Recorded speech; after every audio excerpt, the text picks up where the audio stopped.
Let us now look at two scenarios from the hit TV shows Grey's Anatomy. Try to guess what conflict style is being used in each scenario.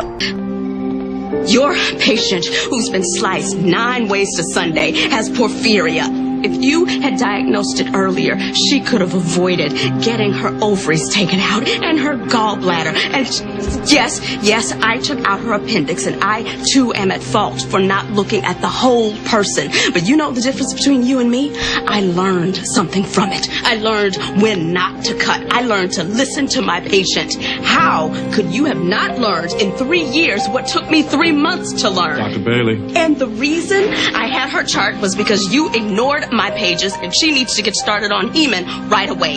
You put it in her IV. You give it to her daily for 4 days. Dr. Bailey. The patient gets better. The patient doesn't get prodded, probed, scoped, or cut open like a Thanksgiving turkey, you supercilious fool. Dr. Bailey.